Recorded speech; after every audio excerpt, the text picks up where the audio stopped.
장고 끝에 홈런이다. 이병기 청와대 신임 비서실장을 두고 김무성 대표가 평가한 발언입니다.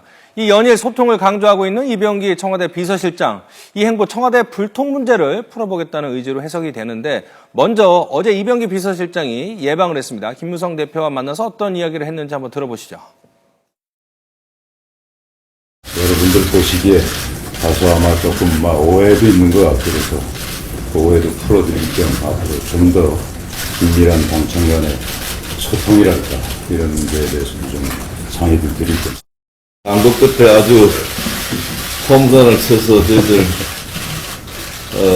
마음이 좀 푸근합니다. 박근혜 정권을 반드시 성공한 정권을 만들 수 있도록 적극 협조할 수 있는 그런 이제 체제가 갖추어진 것에 대해서.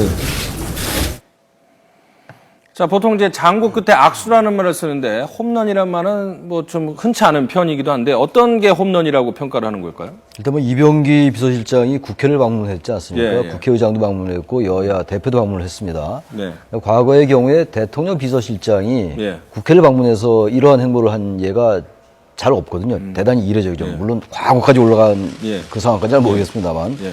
바로 그런 점에서 어쨌든 이병기 실장이 상당히 소통에 주력한다라는 이미지를 줄 수가 있는 거죠. 그리고 내정됐을 때부터 임명됐을 때부터 일단 소통은 상당히 잘할 것이다.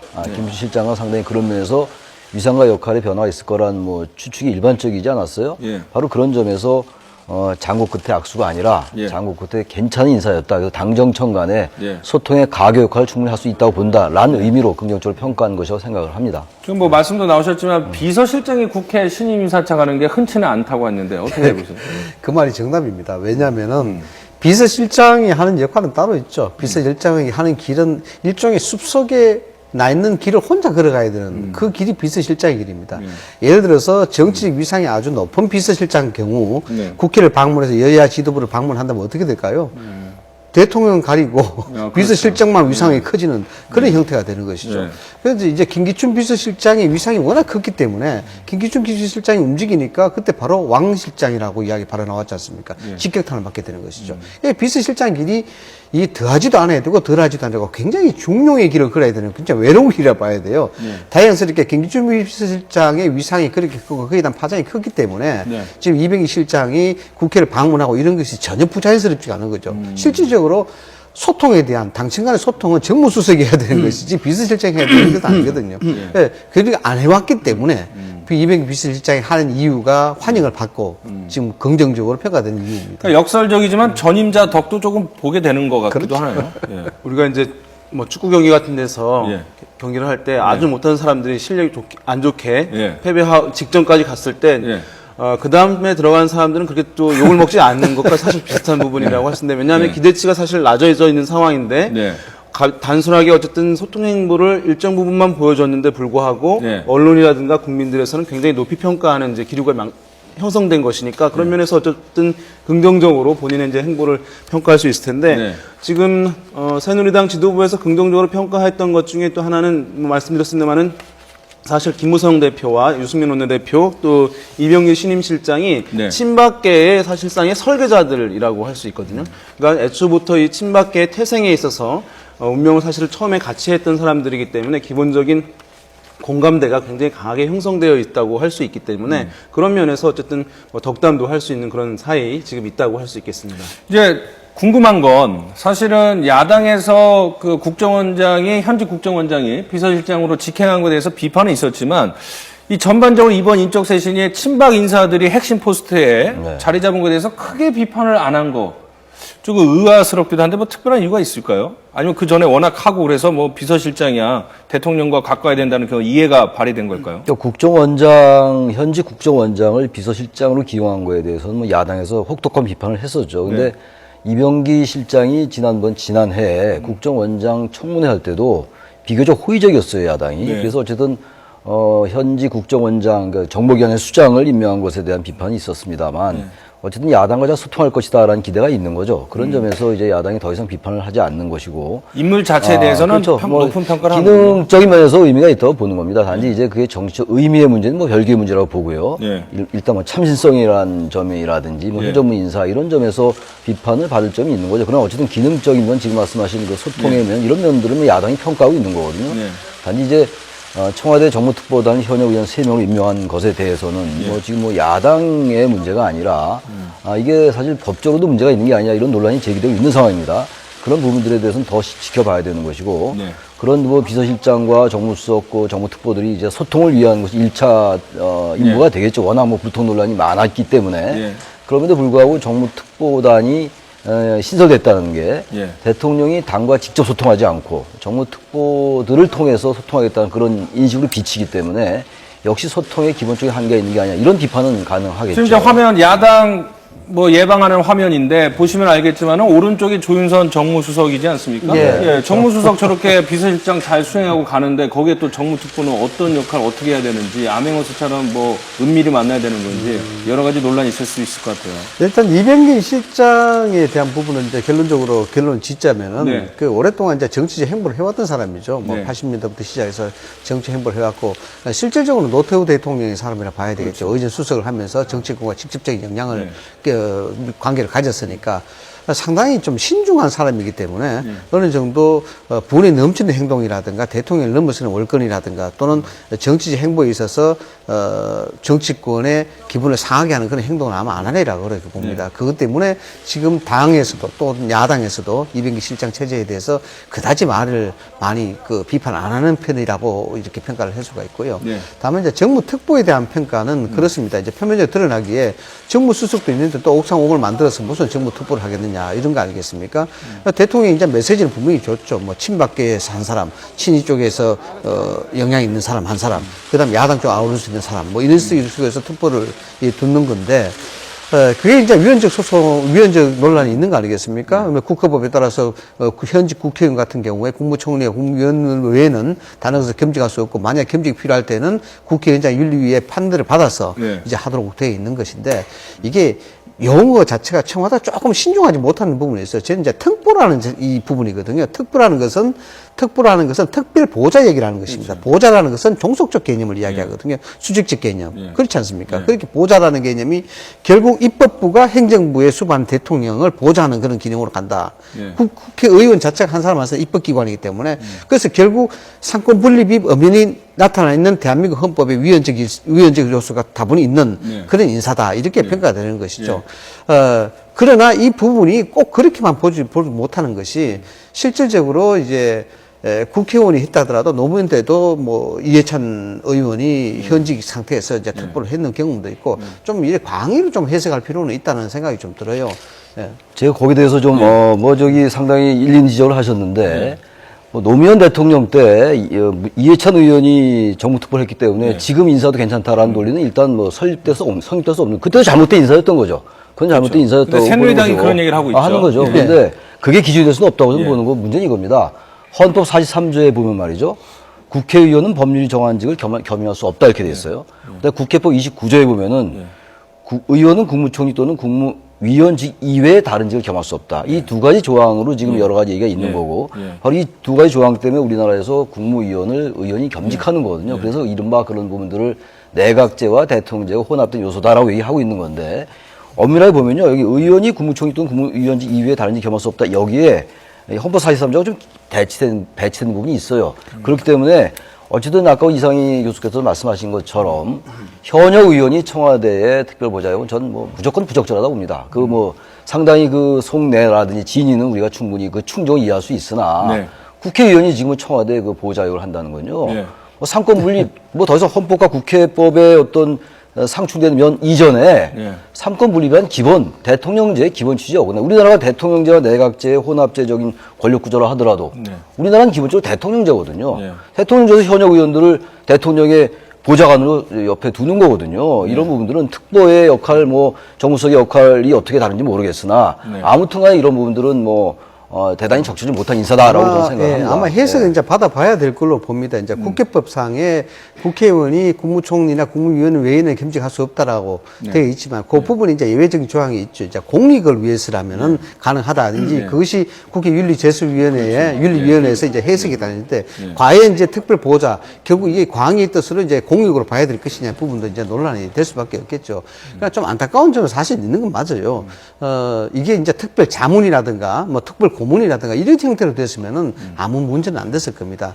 다만 이제 특별 보호자라는 어떤 수직적 개념으로 명칭을 가져갔기 때문에 그런 것인데 대통령이야 국정의 원활한 운영을 위해서는 아주 다양한 행동의 행로로 그 자문을 받을 수 있는 그런 입장이 있어야 되는 것이죠.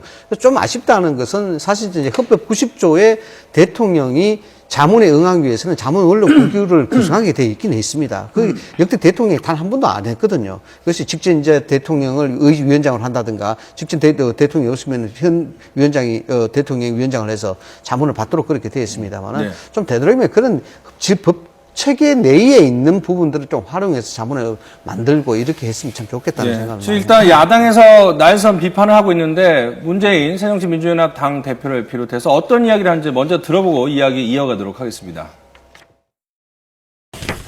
그분들은 정무특보가 아닐 때도 등 뒤의 청와대를 배경으로 여당 내에서 무소불위의 권력을 행사했습니다. 정무특보로 임명된 국회의원들은 국회의원이냐 정무특보냐 둘 중 하나를 선택해서 다른 직책을 사퇴해야 할 것입니다. 2006년 10월 27일 노무현 대통령은 이해찬, 문재인, 오영교, 조영택 등 4명을 정무특보로 임명을 하였습니다. 당시 이해찬 의원은 현역 의원 신분이었습니다. 자, 문재인 당대표는 특보와 국회의원 둘 중 하나만 택하라고 하고 있고 새누리당에서는 당신들도 예전에 그런 적이 있지 않냐라고 얘기를 하고 있는데 이제 궁금한 거는 사실 대통령 만나고 싶어하는 사람들은 뭐 줄 서 있지 않습니까? 그리고 뭐 청와대 직제에서도 그런 소통을 담당하는 분들도 있을 거고 여당, 야당 뭐 대표들은 서로 대통령 만나고 싶어하는데 굳이 특보를 둬야 되는 이유가 있을까요? 그러니까 지금 논란이 커지고 있는 것은 지금까지도 이제 특보로 임명됐던 인물들 같은 경우는 의원들은 대통령과 굉장히 친분이 가까워서 자유롭게 소통이 사실은 만남이 빈번했던 사람들로 이제 알려져 있는 상황이거든요. 그런 상황에서 특보로 임명한 것은 대통령이 어려운 상황들을 헤쳐나가기 위해서 뚫어나가기 위한 도구로 사용하기보다는 어쨌든 기존에 했던 관례와 습관 이런 것들을 좀 더 수월하게 가져가기 위한 편의적 차원에서 한 것으로 비춰질 수 있는데요. 거기에 또 한 가지 추가해서 얘기할 것은 지금 김무성 체제와 사실은 이런 친박계 지금 특보로 임명된 인물 간에 사실은 갈등 관계가 좀 있는 상황이라고 할 수 있거든요. 김무성 체제에 대해서 정면으로 와서 비판을 하기도 했던 상황인데 그렇게 되면 김무성 지도부와 불만이라든가 갈등이 있는 상황들을 특보로 임명해서 원활한 소통이 가능하겠느냐라고 하는 그 진위에 대해서 의심을 할 수밖에 없는 것이거든요. 정말로 소통을 이제 강화하기 위한 것이라고 한다면 당에서 비주류로 되었던 지금은 이제 주류가 된 김무성 지도부와 가까운 비박계에서 좀 특보를 다수로 임명하거나 아니면 지도부의 좀 의견을 반영해서 했으면 이것이 논란이 좀 줄어들었을 텐데 그런 논란이 없이 어쨌든 친박계 위주로 특보를 임명하면서 했기 때문에 좀 이것이 이제 목표도 좀 달성하기 어려운 측면이 있지 않나. 제가 그 하나 지적하고 먼저 말씀하시죠. 예, 제가 한 말씀만 좀 드리자면 이렇습니다. 이게 이제 그 특보를 임명함에 있어서 특별히 임명함에 있어서 이제 공익을 목적으로 하는 거하고 무보수 명예직이라는 부분이 있습니다. 대통령 직제에 따르면은 이제 그 특보에 임명함에 있어서 무보수 명예직으로 한다는 게 돼 있어요. 이게 무보수와 명예직이라는 것 때문에 공익과 배치되지 않는다라고 해석을 할 수가 있어요. 법리적으로 하면 윤리위원회에 가게 되면은 예외적 조항에 공익으로 할 때는 겸직을 할 수 있다라고 돼 있고 대통령 직제의 근거에서는 이것이 무보수 명예직이다. 그렇기 때문에 얼마든지 가능하다 공익으로 해서 만약에 돈을 받고 자리가 있다 그러면은 이것은 이제 실질적인 보좌역의 수직적 관계로 이제 해석할 수 있죠. 법률적 해석이 어떻게 나올지 모르겠습니다만은 그런 부분들이 작용이 되기 때문에 이 문제는 사실 그다지 이게 크게 벌어지는 문제는 아니었어요. 왜냐하면 심각한 법률적 위반은 아니기 때문에 다만 해석에 따라서 어떻게 가야 될 부분이다. 그런데 다만 이것이 정치가 냉각기 상태이기 때문에 이것이 협의가 되지 못하고 이게 서로 공격 포인트가 돼서 지금 나타나는 아니, 저는 굉장히 중요한 문제라고 이 지점이 중요한 문제라고 봅니다. 지금 이제 두 분이 말씀하신 거는 정치 역학관계를 말씀하신 것 같고요. 뭐 일리가 있는 말씀들이에요. 지금 당에서는 사실은 정부 특보단에 대해서 부정적이었던 이유가 윤희영 센터장이 말한 그런 이유란 말이죠. 지금 말씀하신. 근데 저는 그런 것들도 물론 중요합니다만 이상희 교수님 말씀하신 것 중에서 제가 조금 생각을 달리하는 거는 공익에 배치되지 않는다라는 말씀하셨는데 공익이라는 걸 어떻게 해석하냐의 문제예요. 공익이라는 게 지금 뭐 이상희 교수님 말씀하신 것처럼 무보직 명예수기 때문에 공익에 부합한다라는 말씀하셨는데 제가 법률학자는 아닙니다만 이 공익이라는 개념은 비영리 단체를 의미하는 거거든요. 우리 사회에서의 퍼블릭이라는 개념, 프라이빗라는 개념은요. 예를 들어서 특정 정파에 유리하게 하는 건 그건 공익에 부합하지 않는 겁니다. 특정 새누리당이나 새정치연합 특정 정파에 이롭게 하는 것이 나쁘다는 얘기가 아니라 그게 부정적이라는 게 아니라 그것은 공익과는 다른 차원의 얘기라는 거예요. 우리 사회에서 공익이란 개념이라는 것은 기본적으로 어느 정파, 어느 계층을 떠나서 대체로 우리 사회가 보편적으로 인정하는, 통념적으로 인정하는 것을 공익이라고 정의를 하는 거거든요. 그렇기 때문에 이것은 특정 정파의 특정 여건이라는 그 특정 세력에 뭔가 보좌하는 것이기 때문에요.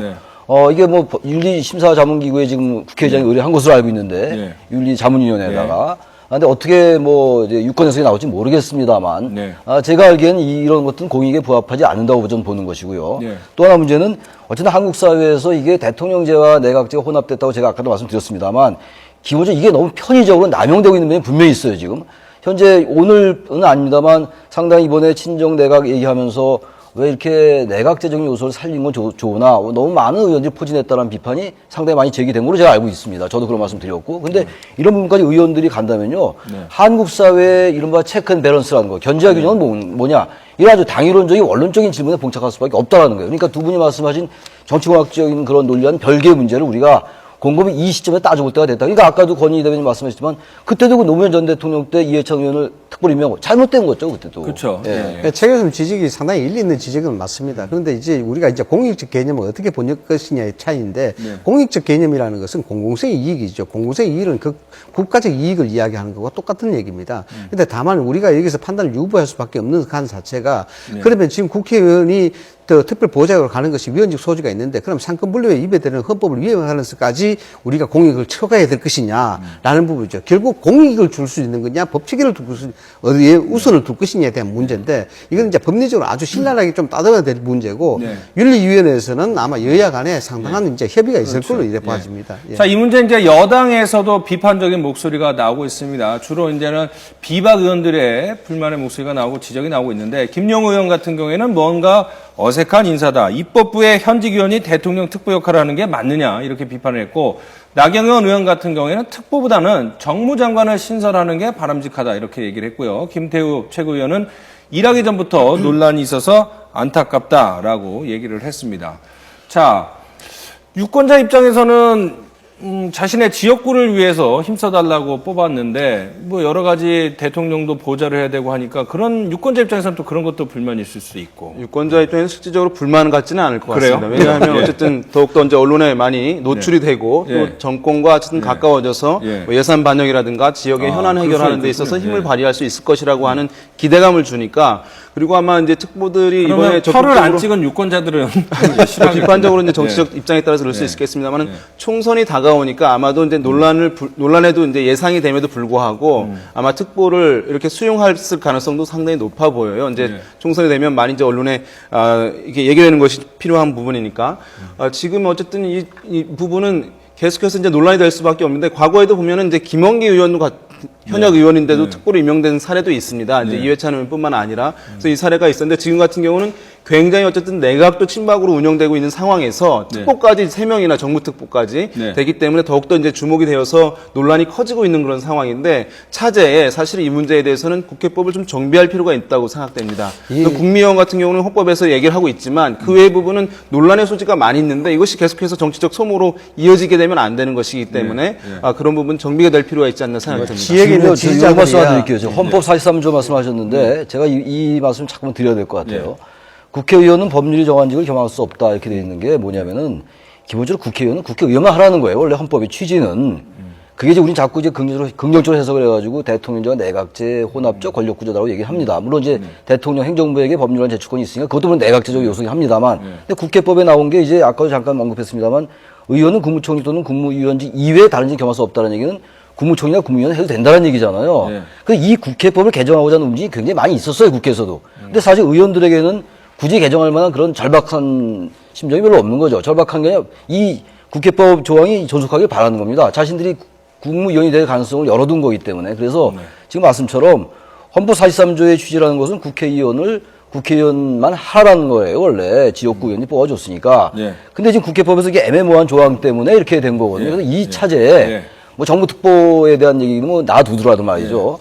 이 차제 이런 일을 계기로 해가지고 헌법과 국회법, 특히 국회법을 손질할 필요는 분명히 있어 보인다라는 겁니다. 자, 이제 친박계 이정현 최고위원도 이 문제에 대해서 얘기를 했는데 어떻게 얘기했는지 한번 보시죠. 이 내각제 성격이 가미된 대통령제를 택한 우리나라에서 이것은 자연스러운 일이다. 그런데 시비를 하는 건 반대를 위한 반대, 트집을 위한 트집으로 대통령 흔들기다. 이렇게 인터뷰를 했습니다. 자, 이제 최창렬 교수님의 제가 이제 투집을 위한 투집이 되고 말았네요. 바로 제가 마침 또 이렇게 준비를 했는데, 자, 궁금한 거는 최 교수님의 논리대로라면 예. 대통령 중심제이기 때문에 내각제 요소는 사실은 그게 중심이 될 수는 없다. 그런데 어떻게 보면 그런 거 아닙니까? 이 장관들로 자꾸 차출하는 게 대통령이 어떻게 보면 현직 여당에 대한 장악력을 발휘하기 위한 측면일 수도 있어요. 그래서 지적하신 그 말씀도 맞고요. 우리 최 교수님 지적도 맞는데 네. 이게 이제 정치적으로 해석하면 당연히 그렇습니다.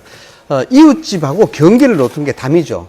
이 담이 결국 법입니다. 이 법인데 이웃집과 소통을 하려고 그러면 그 담을 허물 수는 없는 문제거든요. 뭘 했냐면 거기에 쪽문을 내든지 어떤 통로를 만들어 주는 것이 그게 일종의 법이 이야기하는 그 법에 대한 융통성이라고 이야기할 수 있는 예. 것이거든요. 예.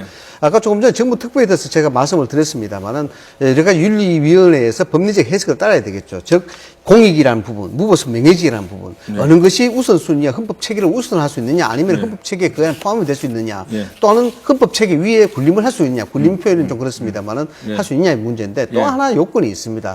지금 정무 특보에 갖는 사람들, 그리고 장관으로 갖는 사람들, 이 사람들이 어느 당 사람들이냐, 새누리당 사람들이다, 그죠? 새누리당 사람들은 물론 헌법상에 입법부, 사법부, 행정부가 상권 분립이 되어 있는 상황이긴 하나 새누리당 사람은 당과 이념과 철학으로서 거기에서 대선 후보를 선출했고 그 선출된 사람이 대통령이 되는 것이거든요.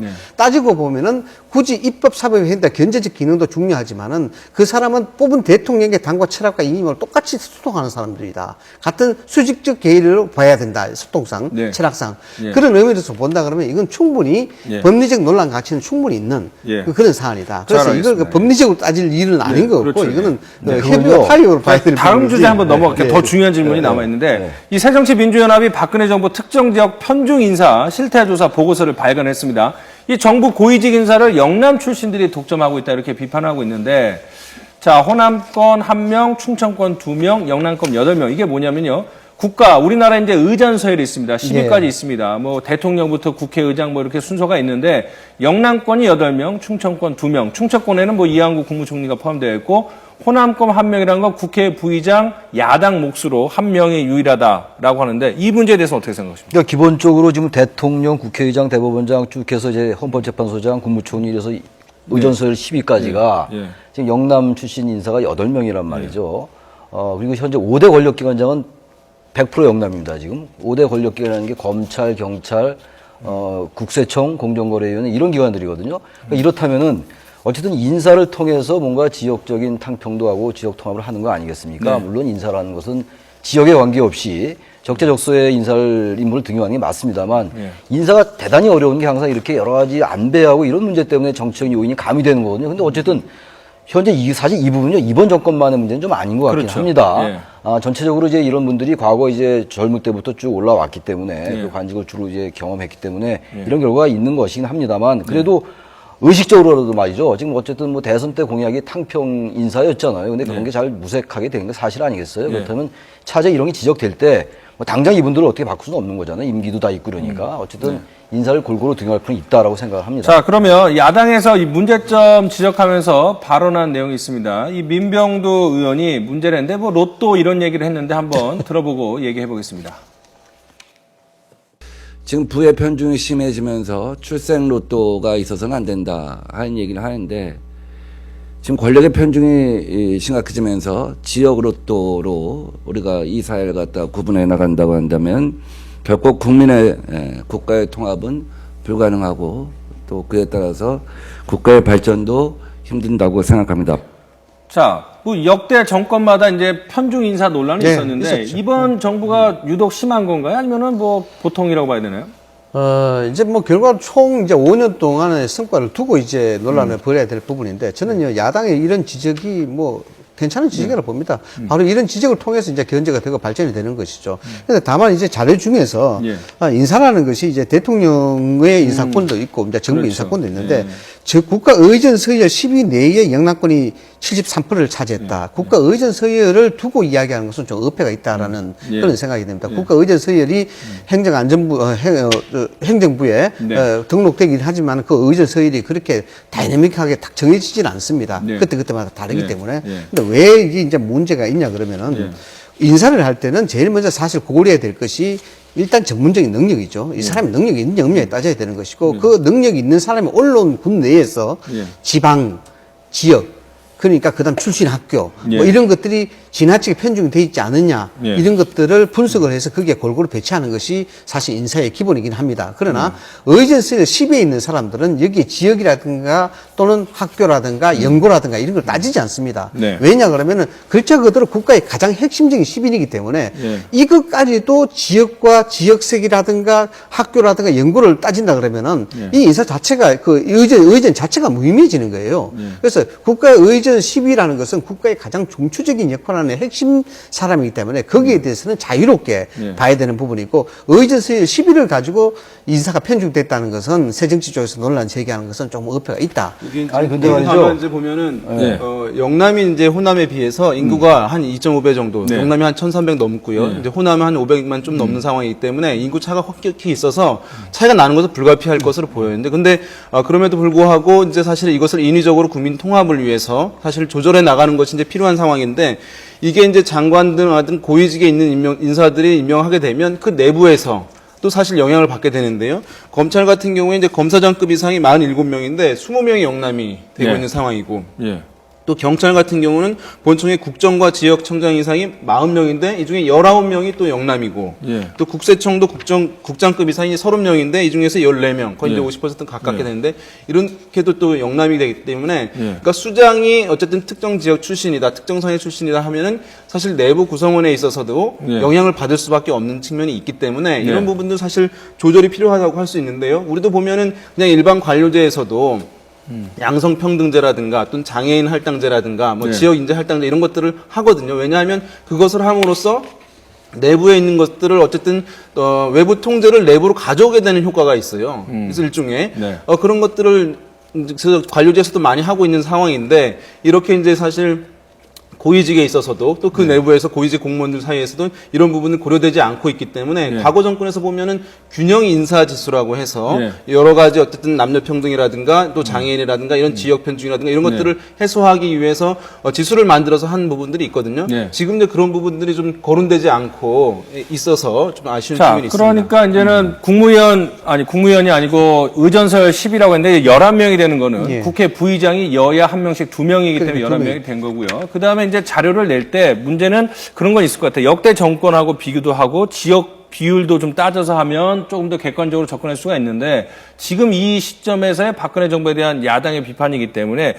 하기는 힘듭니다. 다만 확실한 거는 뭐 지역 편중이나 지역 비율을 말씀하셨지만 수도권이 사실은 제일 많은데 보면은 한 명도 없고 검찰이나 5대 권력 수장들도 보면 영남 출신 제일 많고요. 그러니까 지금 아까 이 교수님이 그 의전설 12의 인사들이기 때문에 그렇게 지역을 따지는 거는 썩 그렇게 유의미하지 않다라는 취지의 말씀을 제가 이해를 했거든요. 뭐 일리가 있는 말씀이긴 한데, 그 논리가 조금 저는 좀 다르다고 느끼는 게, 5대 권력기관 고위직, 제가 아까 말씀드린 검찰청장, 경찰청장, 국세청장, 감사원, 공정거래위원장, 5대 권력기관 그쪽에 고위직들, 이 검찰은 이제 검사장급 이상이죠. 아까 말씀하신 거죠.